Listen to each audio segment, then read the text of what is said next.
ఓం శ్రీ సాయినాథాయ నమః. శ్రీ సాయి సచ్చరిత్రము 41వ అధ్యాయము. చిత్రపటం యొక్క వృత్తాంతము.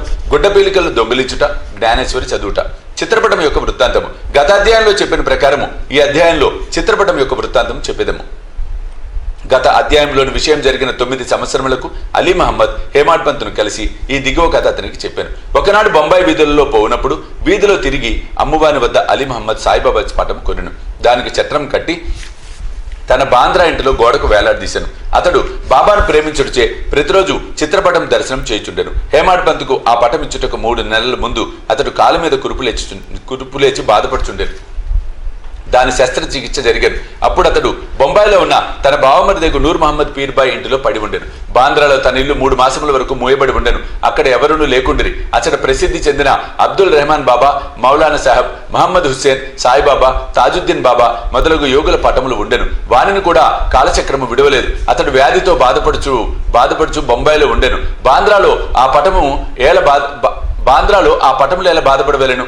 పటములకు కూడా చావు పుట్టుకలు ఉన్నట్లుండెను. పటములన్నీ వాని అదృష్టములు అనుభవించెను. కానీ సాయిబాబా పటం మాత్రము ఆ కాలచక్రమును తప్పించుకొనెను. అదెట్లు తప్పించుకొనగలిగినదో నాకింతవరకు ఎవరూ చెప్పలేరు. దీనిని బట్టి సాయిబాబా సర్వాంతర్యామీను, సర్వవ్యాపి అని, అనంతుడని తెలియచున్నది. అలీ మహమ్మద్ అనేక సంవత్సరముల క్రిందట యోగ్యగు అబ్దుల్ రెహమాన్ బాబా యొక్క చిన్న పటమును మహమ్మద్ హుస్సేన్ ధారియా వద్ద సంపాదించాను. దానిని తన బావమరిదగు నూర్ మహమ్మద్ పీర్బాయ్కి ఇచ్చాను. అది అతని టేబుల్లో 8 సంవత్సరములు పడి ఉండెను. ఒకనాడు అతడు దానిని చూశాను. అతడు దానిని ఫోటోగ్రాఫర్ దగ్గరికి తీసుకుని పోయి సజీవ ప్రమాణమంతా పెద్దదిగా చేయించి దాని ప్రతులను తన బంధువులకు, స్నేహితులకు పంచిపెట్టాను. అందులో ఒకటి అలీ మహమ్మద్కి ఇచ్చాను. దానిని అతడు తన బాంద్రా ఇంటిలో పెట్టాను. నూర్ మహమ్మద్ అబ్దుల్ రెహమాన్ గారి శిష్యుడు. గురువు నిండు దర్బార్లో ఉండగా అతడు గురువు గారికి దీన్ని కానుకగా ఇచ్చుటకు పోగా వారు మిక్కిలి కోపించి కొట్టబోయి నూర్ మహమ్మద్ని అతడి నుండి తరిమివేసిరి. అతడు మిగులు విచారపడి చికాకు పొందెను. తన ద్రవ్యమంతయు నష్టపడుటే కాక గురువు గారికి కోపము, అసంతుష్టికి కారణమయ్యానని చింతించెను. విగ్రహారాధన గురువు గారికి ఇష్టం లేదు. ఆ పటము అపోలో పోర్బందర్లోకి తీసుకుని పోయి ఒక పడవను అద్దెకు కట్టించుకొని సముద్రంలోకి పోయి దానిని అక్కడ నీళ్లలో ముంచివేశాను. తన బంధువుల వద్ద నుండి, స్నేహితుల వద్ద నుంచి పటములు తెప్పించి వానిని కూడా బాంద్రా సముద్రంలో ముంచెను. ఆ సమయమున అలీ మహమ్మద్ తన బావమరిది ఇంట్లో ఉండెను. యోగుల పటములను సముద్రంలో పడవేసినచో తన వ్యాధి కుదురునని బావమరిది చెప్పాను. అది విని అలీ మహమ్మద్ తన మేనేజర్ను బాంద్రా ఇంటికి పంపి అక్కడున్న పటములన్నింటినీ సముద్రంలో వేయించాను. 2 నెలల పిమ్మట అలీ మహమ్మద్ తన ఇంటికి రాగా బాబా పటం ఎప్పటికి వలె గోడ మీద ఉండుట గమనించి ఆశ్చర్యపడెను. తన మేనేజర్ పటంలన్నీ తీసివేసి బాబా పటం ఎట్లు మరిచానో అతనికే తెలియదు. వెంటనే దానిని తీసి బీరువాలో దాచెను. లేకున్నా తన బావగారు దాన్ని చూచినచో దానిని కూడా నాశనం చేయనని భయపడెను. దానిని ఎవరికి ఇవ్వలేను, దాన్ని ఎవరు జాగ్రత్త పరిచేతరు, దాన్ని భద్రంగా ఎవరు ఉంచగలరు అనే విషయములు ఆలోచించుచుండగా సాయిబాబా అనే ఇస్ము ముజావర్ను కలిసి వారి అభిప్రాయం ప్రకారము చేయవలసినదని చెప్పినట్లుగా తోచెను. అలీ మహమ్మద్ ఇస్ము ముజావర్ను కలుసుకొని జరిగింది చెప్పాను. ఇరువురు బాగా ఆలోచించి ఆ పటమును హేమాడ్ పంత్కి ఇవ్వ నిశ్చయించిరి. అతడు దాన్ని జాగ్రత్త పరచునని తోచెను.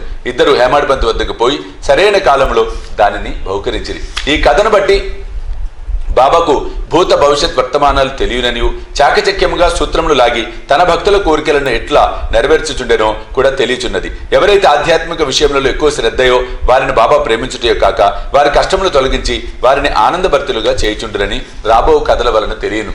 గుడ్డ పీలికలను దొంగిలించుట, జ్ఞానేశ్వరి చదువుట.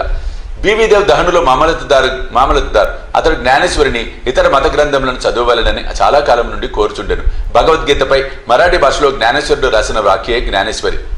ప్రతిదినము భగవద్గీతలో ఒక అధ్యాయమును ఇతర గ్రంథముల నుండి కొన్ని భాగములను పారాయణం చేయుచుండెను. కానీ జ్ఞానేశ్వరి ప్రారంభించగానే ఏవో అవాంతరములు ఏర్పడుచే పారాయణం ఆగిపోచుండెను. 3 నెలలు సెలవు పెట్టి సిరిడికి వెళ్లి అక్కడి నుండి తన స్వగ్రామకు పౌండకు పోయాను. ఇతర గ్రంథములన్నీ అతడు చదివాను. కానీ జ్ఞానేశ్వరి ప్రారంభించగానే ఏమో విపరీతమైన చెడ్డ ఆలోచనలు తన మనసును ప్రవేశించుటచే చదవలేకుండెను. అతడెంత ప్రయత్నించినను కొన్ని పంక్తులు కూడా చదవలేకపోయాను. కాబట్టి బాబా తనకు ఆ గ్రంథం నందు శ్రద్ధ కలుగు చేసినప్పటికీ దానిని చదువుమని వారి నోటి వెంట వచ్చినప్పుడే దానిని ప్రారంభించదనని, అంతవరకు దాన్ని తెరవకూడదని నిశ్చయం చేసుకున్నాను. 1914 సంవత్సరం ఫిబ్రవరి నెలలో కుటుంబ సహితంగా సిరిడి వెళ్ళాను. అక్కడ ప్రతిదినము జ్ఞానేశ్వరి చదువుచుంటివా అని బాపుసాహెబ్ జోగ్ దేవుని అడిగాను. దేవ్ తనకట్టి కోరిక కలదని కానీ దానిని చదువుటకు శక్తి చాలకుండేనని బాబా ఆజ్ఞాపించినచో దానిని ప్రారంభించదనని చెప్పాను. అప్పుడు జోగ్ ఒక పుస్తకంను తీసుకొని బాబాకి ఇచ్చినచో దాన్ని వారు తాకి పవిత్రం చేసి ఇచ్చేదరని, అప్పటి నుండి నిరాటంకముగా చదవవచ్చని దేవుకు చెప్పాను. బాబాకు తన ఉద్దేశం తెలియను కనుక దేవుగారు అట్లు చేయటకు అంగీకరించలేదు. బాబా తన కోరికను గ్రహించలేరా? దానిని పారాయణం చేయమని స్పష్టంగా ఆజ్ఞాపించలేరా? దేవు బాబాను దర్శించి ₹1 దక్షిణ ఇచ్చాను. బాబా ₹20 దక్షిణ అడుగగా దానిని చెల్లించాను. ఆనాడు రాత్రి బాలకరాముడు అనువానిని కలుసుకొని అతడు బాబా యందు గల భక్తిని వారి అనుగ్రహం ఎట్లు సంపాదించారని ప్రశ్నించాను. మరుసటి దినము హారతైన పిమ్మట అదంతయు తెలిపేదనని చెప్పాను. ఆ మరుసటి దినము దర్శనం కొరకు దేవు వెళ్ళగా బాబా అతనిని ₹20 దక్షిణ ఇమ్మనను. వెంటనే దేవు దానిని చెల్లించెను. మసీదు నుండా జనులు నిండి ఉండుడిచే దేవు ఒక మూలకు పోయి కూర్చుండెను. బాబా అతనిని పిలిచి శాంతముగా తన దగ్గర కూర్చొనమనెను. దేవు అట్లే చేశాను. మధ్యాహ్న హారతి పిమ్మట భక్తులందరూ పోయిన తర్వాత దేవు బాలకరామును చూచి అతని పూర్వ వృత్తాంతంతో పాటు బాబా అతనికి ఏమి చెప్పానో ధ్యానం ఎట్లు నేర్పిరో అని అడుగగా బాలకరాముడు వివరములు చెప్పుటకు సిద్ధపడెను. అంతలో బాబా చంద్రు అని కుష్ఠరోగ భక్తుడిని పంపి దేవుని తీసుకుని రమ్మని చెప్పాను. దేవు బాబా వద్దకు పోగా ఎవరితో ఏమి మాట్లాడుచుంటివి అని బాబా అడిగాను. బాలకరామునితో మాట్లాడుచుంటునని, బాబా కీర్తి వినుచుంటునని అతడు చెప్పాను. తిరిగి బాబా ₹25 దక్షిణ అడిగాను. వెంటనే దేవు సంతోషంతో దక్షిణ చెల్లించాను. అతనిని బాబా లోపలికి తీసుకుపోయి స్తంభం వద్ద కూర్చుండి నా గుడ్డ పీలికలను నాకు తెలియకుండా దొంగిలించుచుంటుంది వేళ అనెను. దేవు తనకు ఆ గుడ్డ పీలికల గురించి తెలియదనెను. బాబా అతనిని వెతకమనెను. అతడు వెతికెను, కానీ అచ్చటి ఏమీ దొరకలేదు. బాబా కోపముతో ఇట్లనెను, ఇక్కడ ఇంకెవరూ లేరు, నీవొక్కడివే దొంగవు. ముసలితనము చే వెంట్రుకలు పండినప్పటికీ ఇచ్చటకు దొంగిలించుటకు వచ్చితివా అని కోపగించాను. బాబా మతి చెడిన వాడిని వల్ల తిట్టి కోపగించి చివాట్లు పెట్టాను. దేవు నిశ్శబ్దంగా కూర్చుండాను. దేవు తాను సటకా దెబ్బలు కూడా తినునేమో అనుకునేను. 1 గంట తర్వాత బాబా అతనిని వాడకు వెళ్ళమనెను. దేవ్ అతడికేగి జరిగినదంతయో జోగుకు బాలకరాముకు చెప్పాను. సాయంకాలం అందరినీ రమ్మని బాబా కబురు పంపాను. ముఖ్యముగా దేవుడిను రమ్మనెను. నా మాటలు వృద్ధుని బాధించి ఉండవచ్చు గాని అతడు దొంగిలించుడిచే నేనట్లు పలకవలసి వచ్చాను అని బాబా అడాను. తిరిగి ₹12 అడిగాను. దేవు దానిని వసూలు చేసి చెల్లించి సాష్టాంగ నమస్కారం చేశాను. బాబా ఇట్లనెను, ప్రతిరోజు జ్ఞానేశ్వరిని చదువుము, పోయి వాడలో కూర్చుండుము. ప్రతినిత్యము కొంచెమైనను క్రమము తప్పక చదువుము. చదువునప్పుడు దగ్గరున్న వారికి శ్రద్ధాభక్తులతో బోధపరిచి చెప్పుము. నేను నీకు జల్తారు సెల్లాను ఇవ్వుటకు ఇచ్చట కూర్చొని ఉన్నాను. ఇతరుల వద్దకు పోయి దొంగిలించెదవేళ నీకు దొంగతనము అలవాటు పడవలనని ఉన్నదా? బాబా మాటలు విని దేవు సంతసించాను. బాబా తనను జ్ఞానేశ్వరుని ప్రారంభించమని ఆజ్ఞాపించనని, తమకు కావలసినదేదో అది దొరికినని, అప్పటి నుండి తాను సులభంగా చదవగలనని అనుకొనెను. తిరిగి బాబా పాదాలకు సాష్టాంగ నమస్కారం చేశాను. తాను శరణు వేడెను కనుక తనను బిడ్డగా నుంచి జ్ఞానేశ్వరి చదువుటలో తోడ్పడవలసినదని బాబాను వేడుకొనెను. పీలికలు దొంగిలించుట అనగానేమో దేవు అప్పుడు గ్రహించెను. బాలకరామును ప్రశ్నించుటే గుడ్డ పీలికలను దొంగిలించుట. బాబా గట్టి వైఖరి ఇష్టము లేదు. ఏ ప్రశ్నకైనా సమాధానమిచ్చుటకు తామే సిద్ధముగా ఉండిరి. ఇతరులను అడుగుటకు బాబాకు ఇష్టం లేదు. అందుచే అతన్ని బాధించి చికాకు పెట్టెను. అదేనుగాక ఇతరులను అడగకుండా బాబానే సర్వము అడిగి తెలుసుకునవలసినదనియు ఇతరులను ప్రశ్నించుట నిష్ప్రయోజనమని చెప్పాను. దేవ తిట్లను ఆశీర్వాదములుగా భావించి సంతుష్టితో ఇంటికి పోయాను.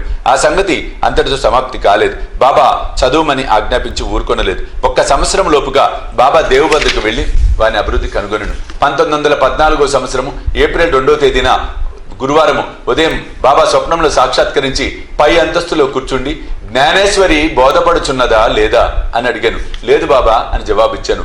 ఇంకెప్పుడు తెలుసుకొనిదెవు అనెను. దేవు కండ్ల తడిపెట్టుకొని నీ కృప వర్షించనిదే పారాయణము చికాకుగా ఉన్నది, బోధపడుటకు చాలా కష్టంగా ఉన్నది, నేను దీన్ని నిశ్చయముగా చెప్పుచున్నాను అనెను. బాబా చదువునప్పుడు నీవు తొందరపడుచున్నావు, నా ముందర చదువుము, నా సమక్షమును చదువుము. ఏమి చదవవలను బాబా?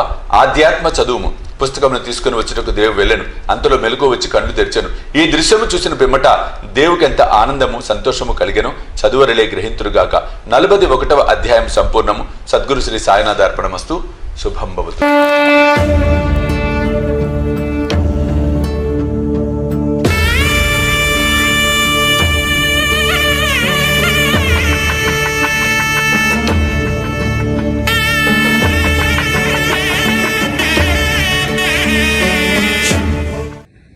సాయి దివ్య రక్షా కవచ యంత్రానికి